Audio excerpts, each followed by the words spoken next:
Hey everyone, welcome back to Citywide Bytes. I'm your host Max Bowen. And let's face it, clowns are downright terrifying. Case in point, John Ward's new book, Scareville 8, Food to Die For, where we're introduced to Chunko the Clown and learn the hard way why you never want to mess with him. In this episode, John's going to talk about clowns and horror, writing for a middle grade audience, and we even get a glimpse into his soon to be released debut adult horror book. Enjoy.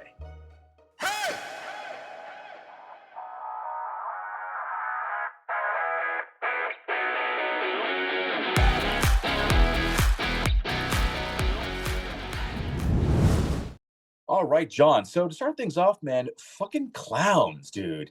I, of course, a horror book is gonna have clowns. Your new book, Scareville 8, Food to Die For. To begin, why don't you just walk us through what this one's all about? Yeah, super excited to launch this story. Basically, let me start by saying this. I got inspiration from it from a pretty well-known fast food chain. I was in the drive-through, and you don't typically see a specific clown in that restaurant too often anymore, but I'm in the drive-through, and they had a window decal sticker of that clown waving in the window, and it suddenly dawned on me like, oh, I could write a horror story about a clown in a fast food restaurant. So I came up with an idea. The story is set in Michigan, along one of the Great Lakes, and I was like, oh, I want to open up, a brand new fast food burger joint, and have a clown be the center point of basically the main antagonist of the story. So I had to try to come up with a name for a clown, which I don't know if you've ever Googled clowns, or I dare you to try to come up with a random clown name that has never been used, and you're going to struggle mightily. So I'm playing around with different things that would work for both a clown and a restaurant, and I landed on Chunko the Clown as the name for my main antagonist. That name Chunko the Clown had never been used, so I wound up making that the name of the restaurant in the story as well. So Chunko Burger is the name of the restaurant. Chunko the Clown is the name of the antagonist.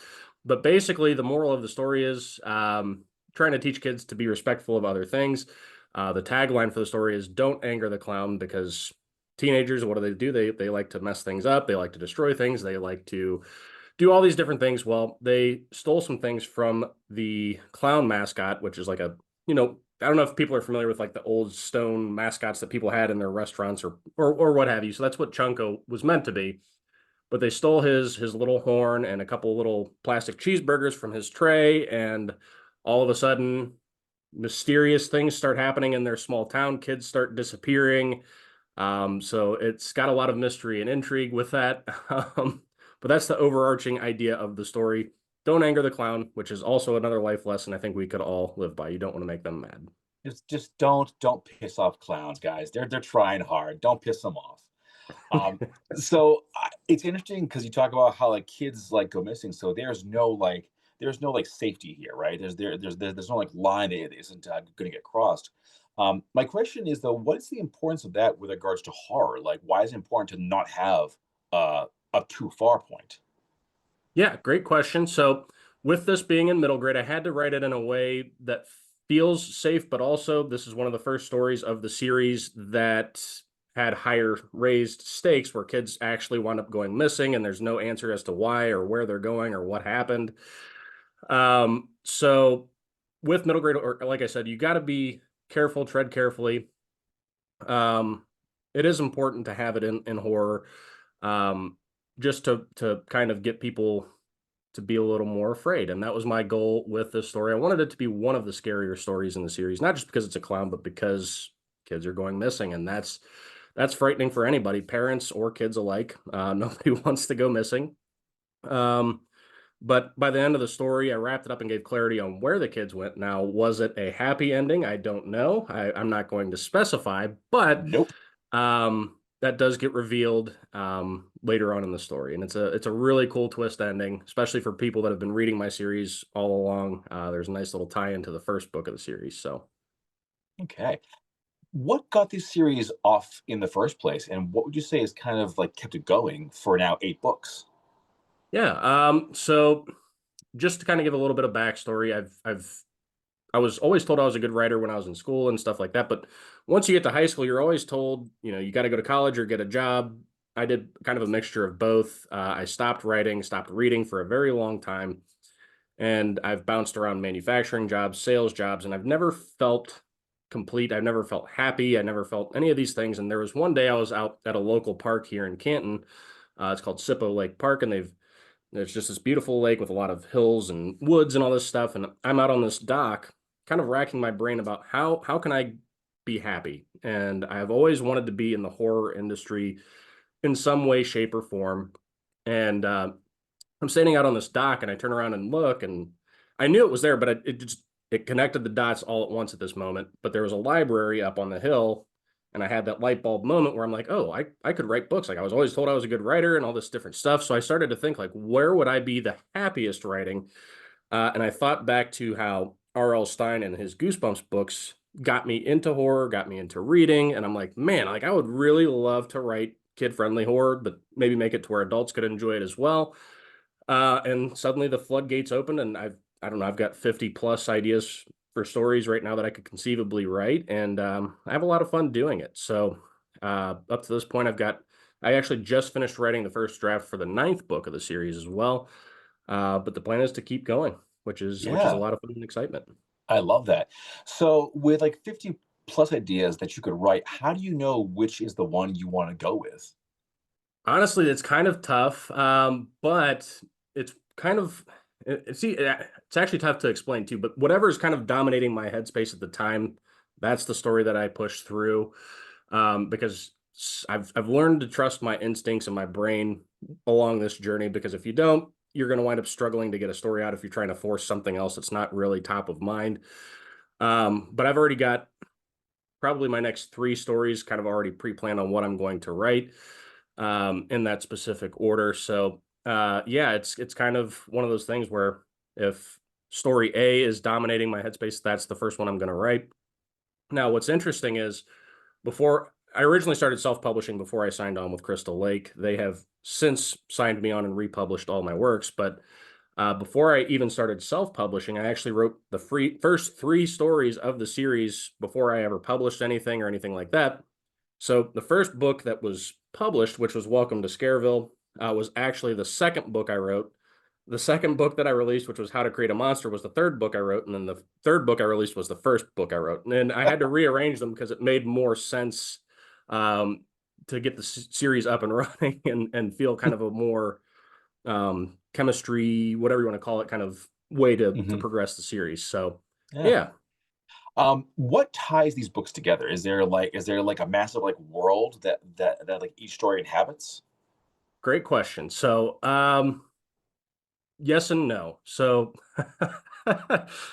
each story is a standalone up to this point. Now, similar to Goosebumps, I am going to do sequels to some of the stories because I do leave a lot of these stories either on a cliffhanger or a twist ending, all that kind of stuff. But there will be sequels to some of these stories. So, like Welcome to Scareville, I'm going to do a Welcome to Scareville 2, and it's going to be a progression of that story.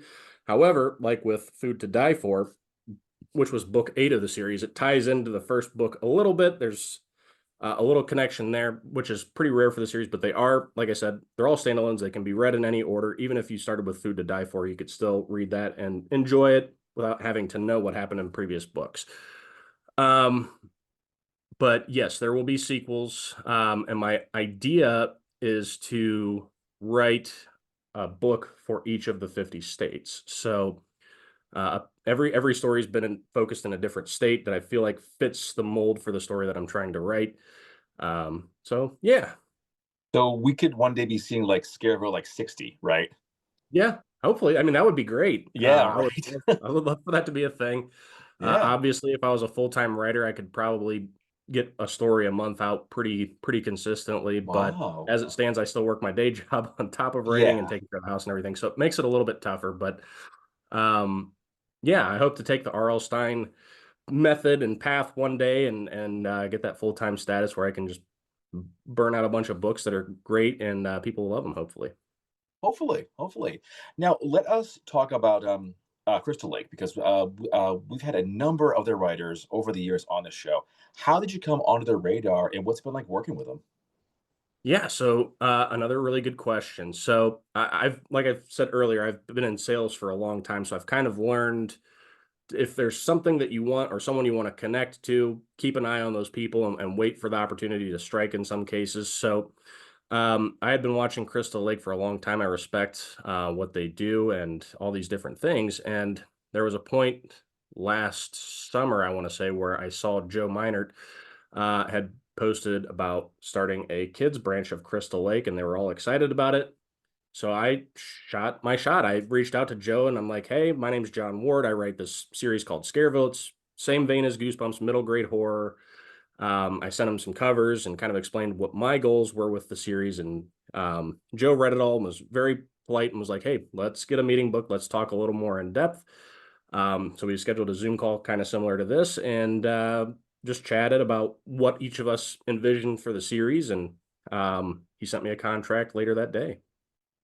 Cool. Nice, nice. And as you mentioned earlier, they're also going to be republishing your previous book. So will we see any changes to the story or like new covers maybe?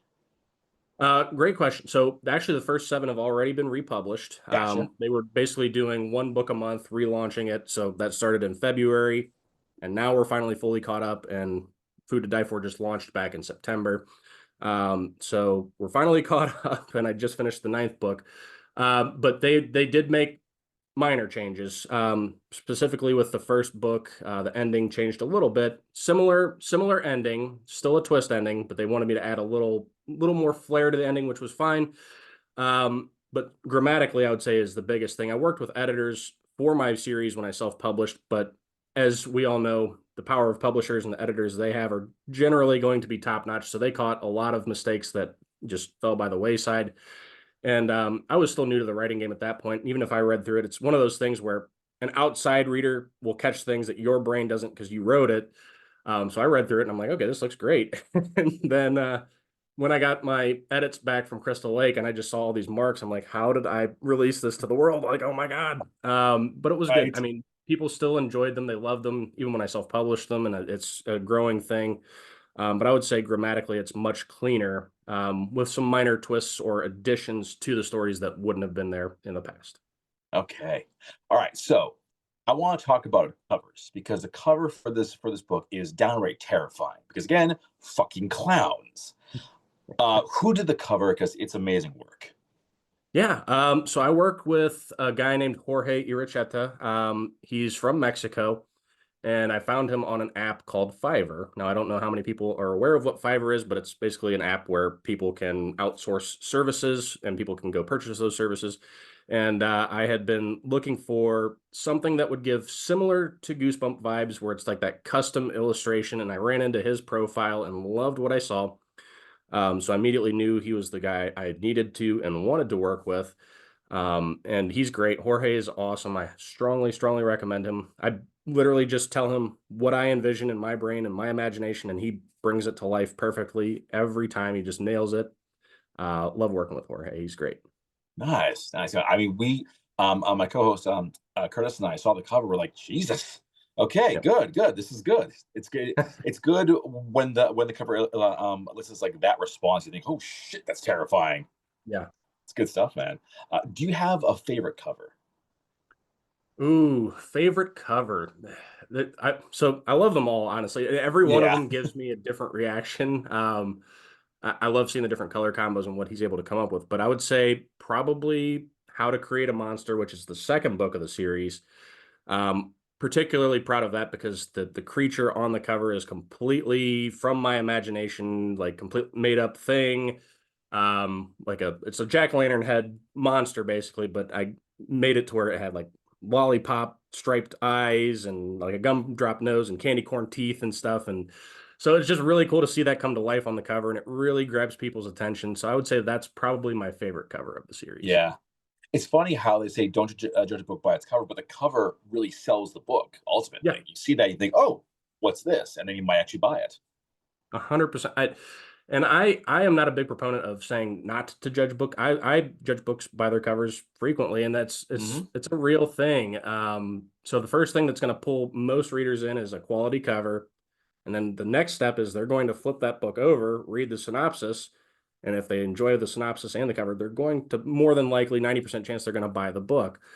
So those two things are super, super important. But I've also heard of authors that have just a plain black cover that have sold very well too. You never know.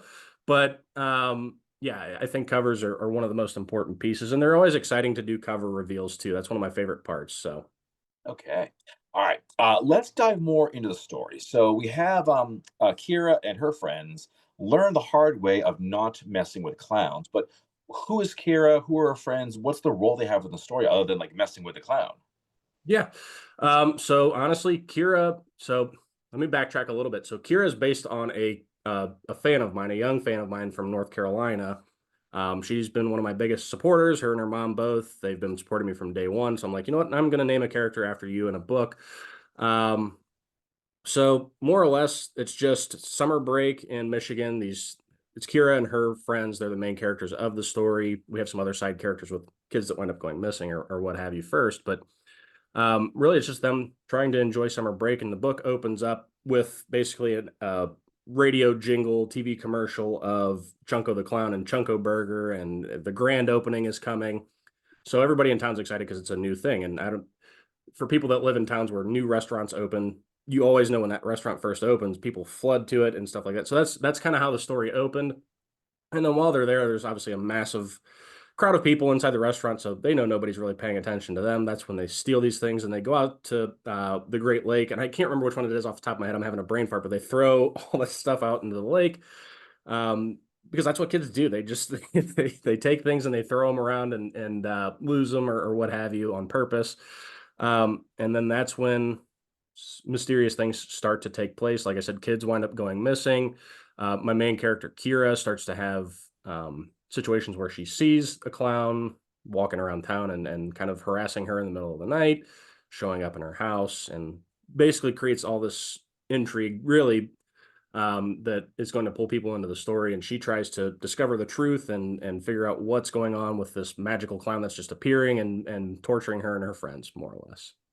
This must have made this young fan's day to know that they're like the main character in this book. Yep. Yeah, she was super excited about it, and it's funny because while I was writing it, her mom would message me on Facebook and be like, "Hey, Kira's wondering like where you at progress-wise on the book and all this stuff," and I'm like, "I'm working on it. I'm working on That's it." great. Yeah. So, I love that like she and her mom are the ones like, so it's done yet? Is it done yet? yep. That's too funny. What is your method for getting the reader to care about the characters and have them not just be like can fodder for whatever the monster is? Yeah. So that's a really awesome question too, and I'm going to give you an answer that one of my good friends, she's also a horror writer, but her daughter is one of my biggest fans. Her name is Journey. They live out in Washington. And basically, and I don't want to say this in a bad way, but this is her words. I'm paraphrasing her daughter's words. John writes these books in a way that doesn't make me feel like an idiot. And she was referring to other middle grade horror stories where the kids are just kind of bumbling idiots that just fall into these traps and easily get caught and things like that. So I write it in a modern way, modern vibes to it where kids can relate to it. That's Mhm. one. And then two, I make the kids actually feel relatable to how things are today. Um, and that enables them to kind of care and put themselves in those shoes. I really, because I write in a first person point of view, I give those introspective thoughts and feelings and how I feel most kids would react in those situations. So it puts them in the shoes of the characters, if that makes sense. It does. It does. Yeah. How about clowns in horror? Like clowns in horror, we've seen this before, of course. Pennywise being probably the most famous. What makes clowns in horror work? So I've actually had this conversation a few different times, and I think it's a mixed bag. Some people are afraid of clowns, some people aren't, but I can understand it. And I think for the people that are particularly afraid of clowns, I think it's really the painted on face with the smile. Like, yeah, they look happy, but what's really behind that painted face and that fake smile? Like, are they angry? Are they going to kill us? And blah, blah, blah, like all these different thoughts that go through people's heads when they just see that smiling painted face just staring at them. I think really inspires fear in a lot of people because our brains want to interpret it one way, but you can't see what's the real thing over here. So it lends itself well to horror in that regard. Nice. All right. Well, folks, we are coming down to the end of this conversation, but of course, the big question to ask you, John, is what's next? Yeah, so I've got a couple exciting things coming up. I recently dipped my toes into the adult horror genre as well. So Ooh, I've got my debut adult horror novel coming out in January with Crystal Lake Publishing as well. It's called A Blackened Heart, A Blackened Soul, and that's a grief horror and possession horror novel that I've had ARC readers absolutely raving about. And then I just finished my ninth book of the Scareville series, which is called Stay Out of Fort Dread, which is going to be like a zombie kind of hybrid story for Scareville as well, with a little bit of found footage aspects to it, which will be fun. these both sound great. I love like psychological horror and found footage. I think it still has a lot of like teeth to it. I think it still has like a lot like left to give. Yeah, absolutely. I agree. I think if I could talk, found footage is a really fun genre to be in. I love found footage movies. It's one of my favorite subgenres within horror. And I think there's a lot more that can be done within that for sure. Definitely, definitely. Well, folks, we have told you the whole story. Now, here is what you do. You go to crystallakepub.com. You will find all of John's books there. Of course, get yourself Scareville 8. It's out right now. Clowns, terrifying things, but it sounds absolutely amazing. Check it out. Halloween's, of course, right around the corner, so perfect time to get all these books, read them all. I'm sure it's going to be an amazing experience. And John, thank you so much. I appreciate you being here. Absolutely. Thank you for having me on. I love chatting books, and if you ever want to have me on in the future, I'll be happy to be back. Sold. I loved it. All right. Well, to the folks at home, thank you once again for checking the show out. Much appreciated. This has been Citywide Bytes. I'm your host, Max Bone, and I'll see you all next time.